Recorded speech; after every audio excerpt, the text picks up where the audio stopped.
Pasakų serija Rikis ir Cecilija.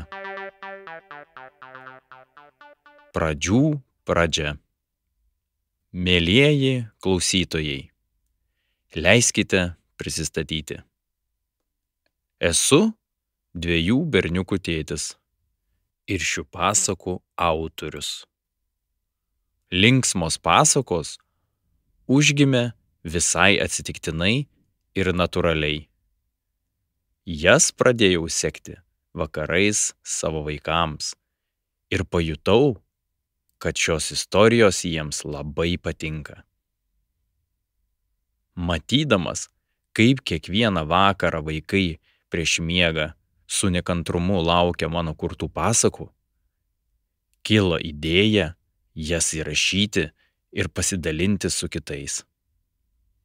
Savo vaikams sekiau daug pasakų su įvairiausiais personažais ir herojais.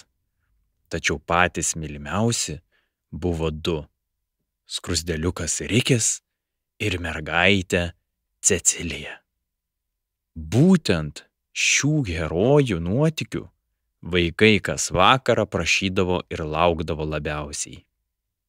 Taip ir užgimė visa istorija, pasakų ciklas apie nepaprastus skruzdėliuko ir mergaitės nuotykius. Cecilija tai 9 metų mergaitė, gyvenanti vieno nedidelio Lietuvos miestelio pakraštyje, kartu su savo tėvais. Ji neturėjo nei sesių, nei brolių, todėl jai kartais būdavo šiek tiek liūdna, ypatingai tomis dienomis, kai nereikėdavo eiti į mokyklą. Cecilijos šeima gyveno 2 aukštų baltame jaukiame name. Iš vienos pusės apsuptame miestelio gatvių ir namų, o iš kitos pusės miško, kuris nebuvo tankus ar didelis. Miškas labiau priminė parką, kuriame buvo malonu pasivaikščioti. Cecilija labai mėgdavo jame pabūti. Mergaitė buvo įpratusi susipinti savo tamsiai rudus plaukus į 2 kasytes šonuose ir dėvėti mylimiausią šviesiai žydrą suknelę su geltona apykakle, kuri jai labai tiko. Cecilija turėjo dideles pilkšvai rusvas akis, o savo nuostabiai miela ir plačia šypsena žavėjo daugelį ją sutikusių žmonių. Cecilija turėjo erdvų, jaukų ir šviesų savo kambarį. Jame sienos buvo padabintos įvairiausiais mielų gyvūnų paveikslais ir plakatais. Virš mergaitės kambario lango buvo stogo atbraila, o ten pat virš lango pastogėje ir gyveno skruzdėliukas Rikis.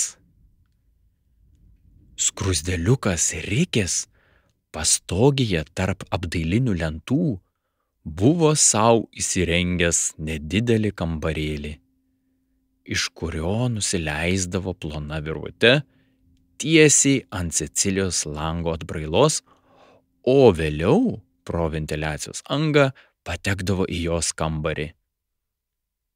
Pirmas jų susitikimas buvo netikėtas. Mat skruzdėliuką Rikį, dar visai mažą, atpūtė didelės audros vėjas ir jis rado prieglobstį Cecilijos tėvų namo pastogėje. Kai audra nurimo, Rikis buvo labai nusilpęs ir išalkęs. Pasiryžęs eiti ieškoti maisto, Rikis pastebėjo mergaitę pro langą ir patekęs į jos kambarį pro ventiliacijos angą, pabandė su ja susidraugauti ir paprašyti maisto. Mergaitei jis kaip mat patiko. Taip jis ir liko gyventi Cecilijos kaiminystėje, mat nei vienas, nei kitas neturėjo tikrų draugų. Nuo tos dienos skruzdėliukas Rikis ir mergaitė Cecilija tapo geriausiais draugais. Beje, skruzdėliukas Rikis nebuvo paprasta skruzdė. Rikis mokėjo žmonių kalbą. Tik neklauskite iš kur, nes negaliu tiksliai pasakyti, tačiau skruzdėliuko Rikio šeimoje visos skruzdės buvo labai protingos.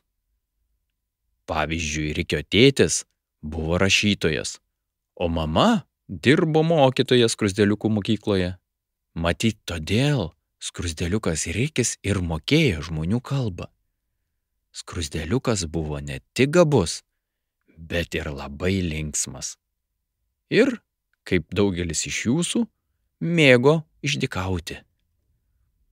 Kaskart patekęs į Cecilijos kambarį, skruzdėliukas Rikis mėgo garsiai nusijuokti.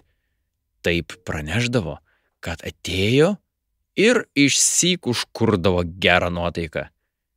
Ir visai nesvarbu, kokia buvo Cecilijos nuotaika, ar koks oras tą dieną už lango.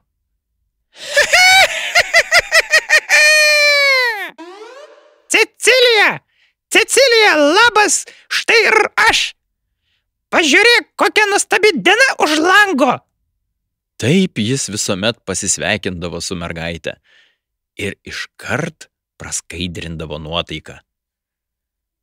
Reikia paminėti, kad skruzdėliukas Rikis nebuvo įprastos Europoje skruzdės dydžio, o kokių 2 ar 3 sprindžių dydžio, o jo šeima kilusi iš Dinoponera šeimos, iš tolimosios Brazilijos.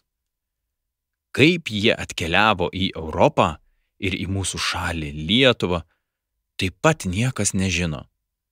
Visai gali būti, kad prekybiniais laivais. Tad skruzdėliukas Rikis nesunkiai galėjo pakelti įvairius daiktus, juos ridenti ar mesti, jis gebėjo atsipjauti peiliu maisto, pavyzdžiui, duonos riekę, užsitepti sviesto arba valgyti su šakute ir peiliu. Jam tai buvo nesunkios ir nesudėtingos užduotis. Be to, Cecilija buvo nupirkusi Rikiui patogius jo dydžiui tinkamus valgymo įrankius. Tokia tad istorija apie mūsų draugus skruzdėliuką Rikį ir jo draugę Ceciliją. Tikiuosi, tau šios pasakos patiks ir tapsi jų nuotykių liudytoju ir gerbėju.